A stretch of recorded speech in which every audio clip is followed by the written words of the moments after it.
Vamos a la palabra del Señor.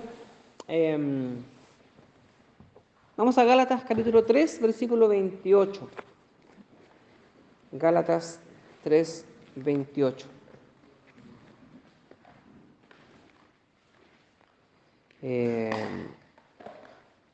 Estamos en una época en la que se habla mucho acerca de la igualdad. Bueno, no sé si en una época, sino que en muchas épocas se ha hablado de igualdad, en muchos sentidos, de igualdad. ¿Ya? Hello, Moto. Y en Gálatas capítulo 3, versículo 28, Pablo escribiendo dice, ya no hay judío ni griego,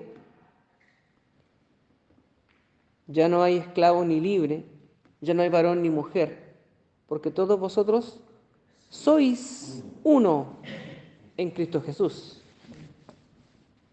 Sois uno. Y lo que Pablo está indicando es con respecto a que no puede haber división entre personas, o lo que decíamos la semana pasada cuando a veces, ¿cierto?, decimos, a esta persona no la vamos a predicar porque ¿cuándo se va a convertir? En cambio este otro, oh, sí, se nota que nosotros hacemos esas distinciones, hacemos esa separación de personas, como que las vamos clasificando. Como seres humanos, una vez lo decía un escritor, el ser humano trae en su ADN una capacidad natural para seleccionar personas. Nos cuesta no hacer distinción entre las personas. Nos cuesta aceptar que todos son iguales o que todos somos iguales. En el discurso es fácil decirlo, pero en nuestras acciones a veces hacemos diferencia entre unas personas y otras. Y tenemos, sobre todo, bueno, como seres humanos y tal vez como cristianos tal vez más, luchar contra ese sentimiento de separar, de clasificar que unos sí y otros no. Insisto, por esa tendencia natural o por esa capacidad, porque en muchos sentidos es una capacidad de diferenciar entre algunas personas por un método de defensa que tenemos, alejándonos de algunas personas que pensamos que nos pueden hacer daño o que no califican para juntarme con ellos, y sí voy a buscar a alguien que sí. Nosotros decimos a veces, me junto con gente que me aporta, no con gente que no me aporta, gente que me hace daño, y está bien, el ser humano tiene esa capacidad de seleccionar. Hay lo que a veces uno habla en cuanto a las relaciones personales. Hay relaciones que no aportan mucho, relaciones que nos hacen mal, y conviene alejarse de esas situaciones. Por lo tanto, conviene sí acercarse a aquellas personas que sí nos aportan. Nuestras iglesias, nuestras comunidades de fe son ese grupo de gente que esperamos que nos aporte, ¿cierto? Por otro lado, tal vez un grupo de personas que nos llevan por el mal camino, ¿cierto? Que cuando éramos más cabros, ahora estamos más viejos, así que es más difícil, pero cuando uno es más cabro, decían, no se junte con esas personas de esto porque le van a hacer mal, ¿cierto? Nos aconsejaban nuestros mayores también de que no nos juntáramos con cierto tipo de personas. Entonces, como tendencia natural, los seres humanos tenemos, ¿cierto? Era peor yo que, claro. Yo era la persona que hacía mal ahí en el grupo. Yo era la oveja negra. Entonces, en un sentido, el ser humano tiene esa capacidad que puede ser ventajosa de seleccionar con quién estoy y con quién no. Pero la propuesta de Jesús, según Pablo, es que no deberíamos hacer diferencias entre personas. Y aquí entramos en conflicto, uno de los pasajes que podía complicarnos un poco, porque uno dice, pero es que no toda la gente nos conviene. Entonces lo tomamos desde el punto de vista que estamos nosotros y con qué gente nos podríamos, o a qué gente permitimos que entre a nuestro círculo. Y por otro lado también tenemos la propuesta de en qué círculos nosotros vamos a entrar. Porque una cosa es recibir gente en mi círculo y otra cosa es yo ir y entrar en un círculo de aceptación de otro grupo de personas. Decíamos la semana pasada en el estudio también, mucha gente a veces se aleja de grupos cristianos porque pensarán que no van a encajar. No, porque en la iglesia son todos ricachones. Una vez cuando me dijo alguien, no, me dijeron a la iglesia, a la tuya me dijo, no, una persona me dijo, no, no voy porque adelante se sientan todos los ricos. Y yo dije, ¿a qué iglesia habrá ido? Porque hay gente con plata en mi iglesia. Disculpa, Pablito, pero eso viene de años, porque yo tengo un tío que no le gustan los bautistas. Y dice, no, ahí van a puro rico nomás. Y fíjense, entonces, por un lado, hay gente que se automargina y se excluye y piensan que no califican para entrar en ciertos círculos religiosos, cristianos, evangélicos. Y obviamente son esas propuestas o excusas que la gente plantea para no acercarse a Dios, ¿cierto? Ahora, terrible sería de que realmente fuera así, que la iglesia excluyera a las personas. Bueno, había muchas maneras de excluir a la gente del reino de Dios. ¿Ya? Pablo en su discurso hablará acerca de la ley, ¿cierto? Que la ley, más que agarrar gente, correteó gente. Pero dice, este Jesús viene y abre las puertas, rasga el velo para no hacer distinción. Y bueno, experiencias hay muchas en la palabra en la cual Jesús abrazó a gente que el resto excluía, los samaritanos, ¿cierto? De hecho, cuando él habla acerca del la parábola, la parábola del buen samaritano, sea real el personaje o no lo sea, Jesús está planteando un punto ahí. El que hace misericordia, el que entrega amor, cuidado, afecto, alimento y salud, no es ni un dirigente religioso, no es un fariseo, sino que es una persona que estaba excluida, de quien menos se esperaría. Cuando el Espíritu Santo habla a Pedro para que vaya donde Cornelio, y Pedro dice, ahora entiendo yo que Dios no hace acepción de personas, no tiene grupos favoritos. El judío se cría bajo una idea de favoritismo de Dios, pensando que ellos son el pueblo escogido. Y hasta el día de hoy, hermanos, ha traído todavía muchos problemas. Hay gente que ora por la paz de Israel, sí, y todos oramos por la paz de Israel, pero también oramos por la paz de Palestina. No hagamos, nosotros mismos, a veces, muchos círculos cristianos siguen en la historia de seguir haciendo separación entre comillas, pueblo de Dios, pueblo de Israel, tal vez pueblo escogido, pero en realidad pueblo de Dios somos, ya no hay judío ni griego, dice Pablo en su discurso, porque todos vosotros sois uno en Cristo Jesús. Felipe y el etíope, otra experiencia, abrazando un pueblo donde tal vez, bueno, los estudiosos dirán que este etíope era un eunuco, se vio, ¿cierto? Entonces una persona que bajo la ley judía, ni por si acaso podía, o sea, tocar a un eunuco era hacerse inmundo. Convivir con mujeres, en el sentido, no convivir, no, ¿me entienden? Estar en el mismo grupo recibiendo instrucción de parte de un rabino, y hubiera mujeres y hombres ahí recibiendo instrucción del rabino. Una mujer sentada a los pies de un rabino, Jesús, ¿cierto? Era conocido como un rabino también, como muchos de sus contemporáneos, y que una mujer estuviera recibiendo instrucción a los pies de un rabino, impensable. Y Pablo tiene que repetirnos esto. Bueno, cuando Pablo escribe su carta a los Gálatas, dice, usted no sé dónde tiene la cabeza. ¿Cómo le dice a los Gálatas, Pablo?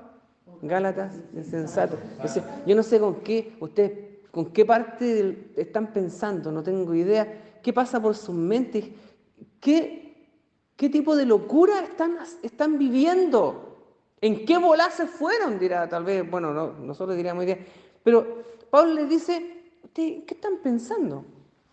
Entonces, tiene que traerlos a terreno y decirles también, ustedes son uno en Cristo Jesús.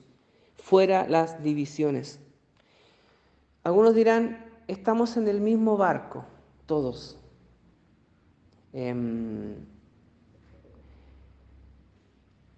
Cuando estamos en el mismo barco y el barco se está hundiendo, bueno, si caemos al agua, caemos todos, porque caen los ricos y caen los pobres, caen las mujeres y caen los hombres, todos ahí. En palabras de la Biblia, dirá, Dios hace llover y salir sol sobre justos e injustos. Entonces, entender que Dios no tiene favoritos en este sentido, aunque también yo voy a decir, yo soy regalón del Señor, ¿cierto? Muchos hemos dicho eso de repente, ¿cierto? Y qué rico que nos sintamos especiales para Dios. Eso no es malo, ese sentimiento. Cuando si Dios me tiene ahí en su regazo, no tú nomás, pues si Dios, para Dios son todos iguales. Sí, está bien ese sentimiento de pertenencia con Dios. Y yo creo que es un sentimiento sano, ese sentido de pertenencia. Pero siempre hay lugar para alguien más. No, el Señor es mío nomás, así como los cabros chicos, la mamá es mía nomás, yo nomás la abrazo. ¿Le pasaba eso a algún hermano o no? O sea, con la mamá, y cuando el otro hermano quiere ir a acurrucarse, se toca los mocos colgando, el hermano pesado le dice, no, la mamá es mía. Es un juego de niños. Y yo creo que es sano también sentirse que Dios como que dice, algo me pasa y Dios, que es una manera humana de verlo, Dios deja todo lo que está haciendo para ir a atenderme a mí. Como decía un pastor, Dios moverá cielo y tierra para estar contigo. Siempre está pendiente de mí. Ahora, Dios puede hacerlo, ¿cierto? Entonces, en ese sentido de cuidado de Dios, yo debo sentirme único para Dios. Pero nunca en un sentido de exclusión del resto. Diciendo, yo soy el favorito de Dios y el resto arrégleselas como pueda. Nunca debemos perder el sentido de comunidad. Sentirme amado por Dios de manera individual y Dios vino a morir por todos nosotros. Sí, decimos, ¿cierto? Jesús vino y de tal manera amó Dios, me amó a mí, amó al mundo. Yo me siento especialmente amado por Dios, claro, es correcto. Pero sin perder nunca el sentido de comunidad. Somos especiales para Dios de manera individual y somos también importantes para Dios de manera colectiva. Todos ustedes son uno en Cristo Jesús. Y lo dice, complementando esa expresión, dice Pablo, no hay judío ni griego, ni esclavo ni libre, ni varón ni mujer. Todos ustedes son uno, diciendo, entre ustedes no hay distinción, son todos iguales para Dios. Ahora, aclaremos bien la situación para concluir esta idea. ¿Somos todos iguales? Ahí está, la voy a dejar dando bote. ¿Ya? Porque hoy día se trabaja mucho la idea de que somos todos iguales, con lo mismo, y está bien, con los mismos derechos, todas esas cosas. Pero a veces también se ha manoseado un poco el concepto de la igualdad. Y tenemos diferencias. Tenemos muchas diferencias en algunos casos. Si el punto está en que a pesar de las diferencias, no podemos perder el sentido de comunidad. Somos diferentes, tenemos diferentes pensamientos unos de otros. A algunos les gusta el colo, ¿qué le vamos a hacer? Que son, bueno, siempre uno cuando predica o enseña siempre saca estos ejemplos así. Y son algunas diferencias que a veces nos van a hacer discusiones. Diferencias políticas. Eso a veces me hace pensar que en nuestras iglesias, en nuestras comunidades, a veces nos ponemos a discutir estos temas mundanos y terrenales que nos dividen. Y no nos centramos. Y es terrible, hermanos, que a veces por cosas mundanas, cuando hablo de mundano no digo que sea cosas sin importancia, ¿ya?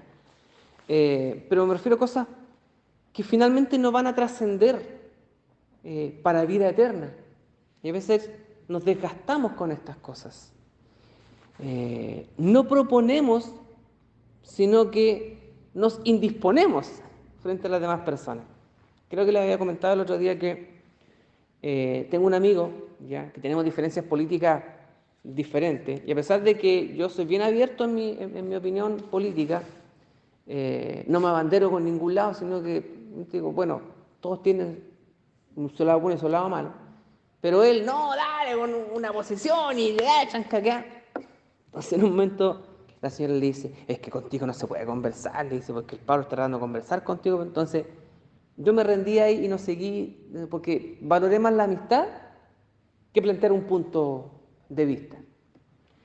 Y el otro día estábamos en mi casa, estaba mi amigo ahí, y de repente aparece en pantalla un personaje político. Y yo no miré nada para ningún lado. Y mi amigo miró la pantalla de la tele, no dijo nada. Yo creo que se mordió las ganas de decir alguna cosa del típico comentario que siempre saca a relucir y todo lo demás, que no eleva la discusión, sino simplemente empieza a disparar nomás y no se puede conversar con él de esos temas. Pero dije, qué rico que mi amigo, por lo menos por ese día, valoró más la amistad que empezar a despotricar. Porque él tiene otro círculo donde la señora me dice, él lo hace con su familia, lo hace con algunos trabajadores, y cuando estamos en otros grupos lo hace, y todo, y no, pero no es caso, no aprende. Y digo, qué rico que cuando estamos juntos, ahora ya nos saca ese tema a relucir. Tenemos diferencias, pero valoramos más la amistad que demostrar un punto. Entonces encuentro interesante esa enseñanza. Cuando hablamos de igualdad no pensamos todos iguales, no podemos decir que tenemos igualdad en eso. En cuanto a la crianza de los cabros, ¿cierto? En cuanto a la crianza de los hijos tenemos muchas diferencias, muchos aspectos. Hasta el interior de las familias a veces hay mucha diferencia entre la crianza de uno y otro. Y a veces nos enfrascamos en ese tipo de conversaciones. Pero, ¿qué es lo que quiero resaltar más allá de nuestras diferencias? Cuando Pablo dice que somos todos iguales, él dice, frente a Dios todos son iguales en cuanto a salvación. Y eso hay que también tenerlo claro. Por eso mencioné el tema de Felipe y el etíope, de Pedro y Cornelio, cuando ellos decían, algunos merecen más salvación que otros, o algunos merecen ser alcanzados con la predicación más que otros. Pablo dice, todos necesitan alcanzar salvación. No digamos todos merecen la salvación, nadie la merece, pero todos pueden alcanzar salvación. Es más, me gusta el pasaje donde dice, ya no hay varón ni mujer, y cuando dice, no hay esclavo ni libre. Más que judío y griego, porque nosotros creo que esa diferencia era más para cuando estaban en los tiempos de Jesús, donde había mucha tensión entre los que eran judíos y el resto que eran paganos. ¿Ya? Pero, por ejemplo, cuando habla acerca de varón y mujer, y me gusta la imagen que presenta Pablo, porque restituye el modelo original. ¿Cuál es el modelo original de hombre y mujer, según la Escritura? Para ir terminando.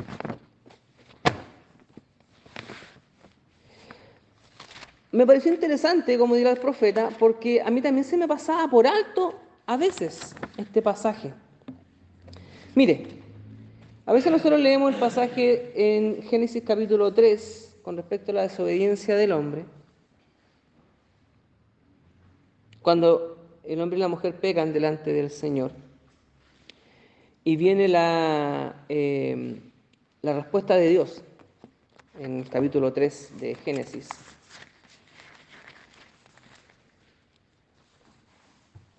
Dice el versículo 15, y pondré enemistad entre ti y la mujer, y entre tu simiente y la simiente suya, esta te herirá en la cabeza y tú le herirás en el calcañar. Eso tiene que ver con respecto a la relación de la mujer con la serpiente. ¿Ya? 16, la mujer dijo, multiplicaré en gran manera los dolores de tus preñeces, con dolor darás a luz los hijos, y tu deseo será para tu marido, y él se enseñoreará de ti. Y el hombre le dijo, por cuanto obedeciste al árbol de tu mujer, y comiste del árbol que te mandé diciendo no comerás, con dolor comerás de la tierra todos los días de tu vida. Espinos y cardos te producirá, y comerás plantas del campo. Con el sudor de tu rostro y todo lo que tiene que ver, ¿cierto?, con la respuesta de Dios frente al pecado del hombre. Y me parece interesante cuando dice, no hay varón ni mujer, diciendo, ahora ustedes son iguales antes. Entonces, algunos dirán, se sublevan al tiro porque las mujeres, ¿cierto? Que es un tema también que me ha complicado en la escritura a mí. Me ha complicado a veces cuando hay hombres que se basan en algunos pasajes para terminar como superioridad frente a la mujer, y eso a mí por lo menos me ofende mucho, ¿no? Pero tal vez un tema, insisto, que podemos conversarlo después más largo y tendido. Pero decía, el propósito, el modelo original de Dios. Capítulo 1 de Génesis, esto es antes de la caída. Capítulo 1, versículo 27. Y creó Dios al hombre, dirán otra traducción, y creó Dios el género humano, a su imagen. A imagen de Dios lo creó. Varón y hembra los creó. Entonces dice el mismo versículo, a pesar de que la división de versículos es otra ensalada, pero dice, varón y hembra los creó, y fueron creados a imagen de Dios. No solo el hombre, que algunos dirán, ¿cierto?, que el hombre fue creado a imagen de Dios y que la mujer fue creada a imagen del hombre. Hay gente, hermano, para todo. Es más, un hermano, no de esta iglesia, de otra iglesia, ahora sí que es verdad, a veces siempre digo como una excusa nomás, pero no, en este caso es verdad, un hermano de otra iglesia, no bautista, pero sí muy estudiosa de la Biblia, me decía, fui a ver a un médico y me dijo, ¿sabía usted que el ser humano fue creado con los dos sexos? Entonces yo dije, esta cuestión se está escapando un poco de la... Claro, porque dice la Biblia, varón y hembra los creó. O sea que originalmente el hombre era hombre y mujer al mismo tiempo. Entonces dije, este caballero está razonando fuera del recipiente, dije yo. ¿Cierto? Está bastante alejado. Pero el modelo original me gusta cuando el Señor crea al hombre y crea a la mujer, los crea en un sentido de igualdad y de responsabilidad también. Cuando habla acerca de ayuda idónea, algunos teólogos dirán, es muy semejante a la idea no de un inferior al servicio de un superior, sino de un igual. Como por ejemplo la palabra griega que se usa para Espíritu Santo, que es uno que está al lado para acompañar. Esa es la idea que se usa con respecto a la mujer también. Se hace en compañía y la ayuda es paralela entre ambos. No hay un sentido de superioridad. Eso viene con la caída. ¿Se acuerdan del pasaje que leímos en el capítulo 3? ¿Cierto? Es ahí donde le dice, y tu deseo será para tu marido y él se enseñoreará de ti. Entonces la caída tiene una consecuencia que deja mal parado a ambos bandos. Porque algunos pensarán de que es jajajaja, que al hombre, ¿cierto?, se diga, el hombre, ¿cierto?, y que la mujer está como subyugada al hombre, como que el hombre, por hombre, todo es jajajaja. Y es una carga tremenda. Algunos pensarán a veces que las situaciones de, por ejemplo, que los pastores tienen situaciones de privilegio. Y es una tremenda carga, una tremenda responsabilidad. Entonces, ambos con mucha carga, ambos con mucho trabajo, ambos con mucho que hacer. Entonces, para salvación somos todos iguales, pero en cuanto a roles, seguimos teniendo nuestros roles y responsabilidades, ¿cierto? Y también, por ejemplo, Pablo escribe una carta para un siervo, para un esclavo y su amo también, ¿cierto? Entonces, aquí alguien puede decir, oye Pablo, pero aquí tú dices que todos somos iguales, ¿por qué tengo que hacer yo entonces ahora con mi amo? Si somos todos iguales, entonces Pablo tendrá que salir a dar explicaciones, que es lo que estamos haciendo nosotros ahora diciendo, somos iguales en cuanto a salvación. Fuiste llamado siendo esclavo, dirá, ¿cierto?, en un pasaje. Fuiste llamado siendo libre. Cada uno en la situación que haya sido llamado así también, entonces obedezca al Señor. Somos iguales, dirá Pablo, en cuanto a salvación. Pero tenemos roles también que nos diferencian a unos de otros. Y no en un sentido, por eso dice, entonces dirá Onésimo, bueno, que sigue siendo esclavo nomás, y el patrón seguirá siendo patrón. Sí, pero ya no será como antes. Claro. ¿Cierto? Tiene que ser ahora debe ser un trato que sea cristiano. Por eso también cuando el hombre se entrega a Dios, lo que está haciendo lo va a hacer con una conducta cristiana, o como decíamos, ¿cierto?, originalmente, en el nombre de Jesús, honrando a Jesús, honrando a Dios con lo que ahora hace. Ahora, no caer, y con esto termino, no caer, por ejemplo, decía el hermano, hermano, baile delante del Señor, porque usted antes cuando andaba en el mundo andaba en las fiestas bailaba, ahora baile al Señor. Oiga, no, pero es que yo antes me sacaba, una mujer diría, yo me sacaba la ropa antes, ¿cierto? Y ahora tengo que sacarme la ropa para el Señor. Entonces, hay gente que a veces, ¿cierto?, se toma de cualquier cosa para inventar algunas cosas. No todo lo que hacíamos antes es válido para hacerlo ahora. Yo antes tomaba, pero le ponía, ahora tomo para el Señor. No, pues hermano, o sea, si vamos a diferenciar las cosas. Que me gusta. Insisto, cuando hablamos de todos ustedes son iguales delante del Señor, sepamos que en cuanto a salvación, no podemos descuidar nuestras responsabilidades que tenemos también delante del Señor. Insisto, el tema de el esclavo con su Señor. Y esto también da pie para otra cosa que podemos conversar también más adelante, que son de la parte de los pasajes conflictivos. ¿Sabía usted, y ya esta la dejo dando bote, que por muchos años, antes que se aboliera la esclavitud, hay gente que con Biblia en mano defendía la esclavitud? Hasta el día de hoy, en muchos lugares donde la gente sigue defendiendo la esclavitud y el dominio del blanco contra los otros colores, ¿cierto?, con Biblia en mano. Por eso, que lo que decía en un principio, no es cosa de tomar la Biblia nomás y empezar y saberse la memoria. Si no se ve evangelio, buenas noticias para todos por medio de la Escritura, cualquiera puede tomar la Biblia y hacer cualquier barbaridad. Entonces nosotros también tenemos que tomarla con responsabilidad y también con amor. Si a través de ella no expresamos amor al que está al frente, no llevamos buenas noticias, entonces algo estamos haciendo mal, hay que volver a leer la Biblia. Y esa gente que defiende la esclavitud, defiende un montón de otras cosas y está maltratando a otros y está abusando de otros, va a tener que volver a leer la Biblia, porque en algún punto se está equivocando. ¿Amén? Amén. Solamente hasta aquí por hoy día.